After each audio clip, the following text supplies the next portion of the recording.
The observation deck of Station Kepler 9 was supposed to be empty at 0300 hours.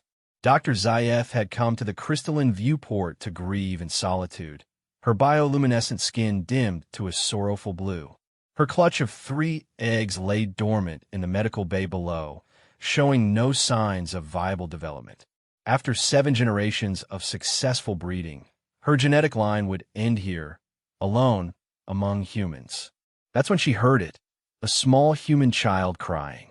Zayef's sensory tendrils extended instinctively, ancient maternal instinct overriding her despair.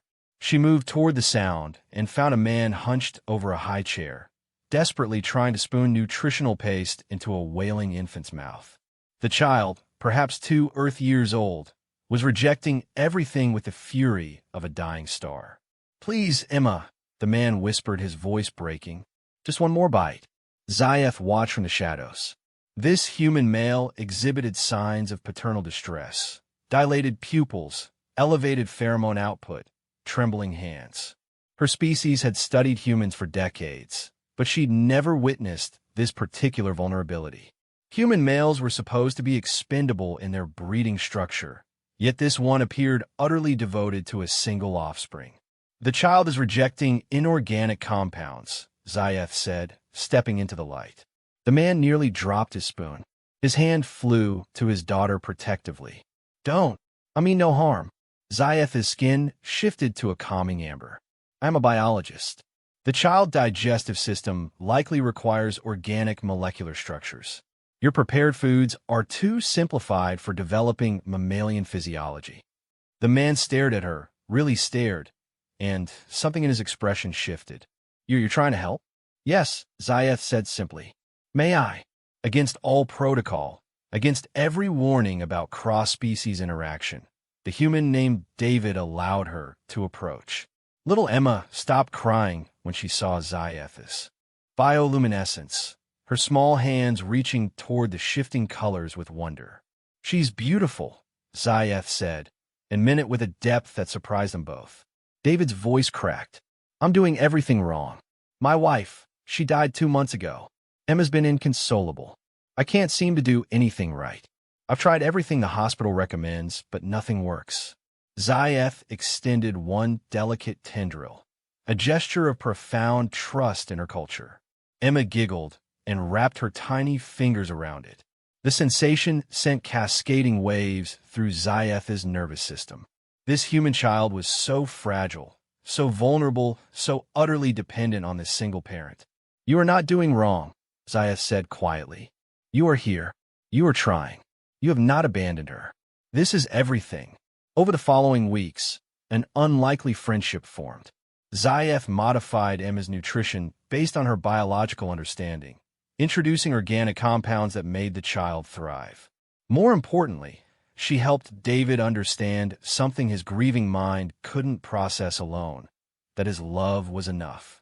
But then the eggs in the medical bay showed development. The change was miraculous and terrifying. All 3 eggs suddenly registered neural activity. Dr. Korin, the station director, informed Zayef that whatever was causing this unprecedented development coincided with her repeated contact with human genetic material, specifically David's. "Your species cannot physically hybridize," Dr. Korin explained, his tone clinical and cold. "But your immune system's interacting created a catalyst. Your eggs are responding to his presence, his genetic markers. We need to conduct immediate tests. The entire structure of our breeding protocols could change." Zayef understood the implications. Her eggs, potentially viable, represented the future of her species. She would be studied, monitored, separated from David and Emma, used as a template for generations of research. She made her choice. That night, Zayef went to David's quarters and held Emma while the child slept. She explained everything: the eggs, the research, the future they were offering her. "They want to take you," David said, understanding the weight of it. "Yes, for the good of my species, it is logical." David took her hand, a gesture humans use for connection, for binding promises. "What do you want?"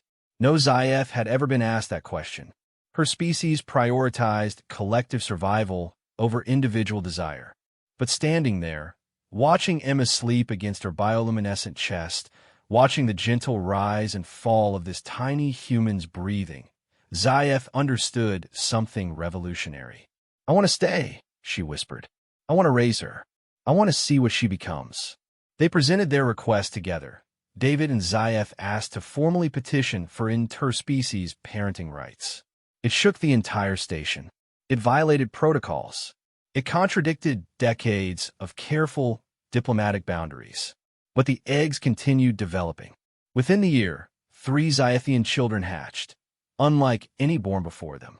And little Emma, now thriving under the care of a devoted human father and an equally devoted alien mother, became the bridge between 2 species who discovered that love transcended genetics, biology, and evolution itself.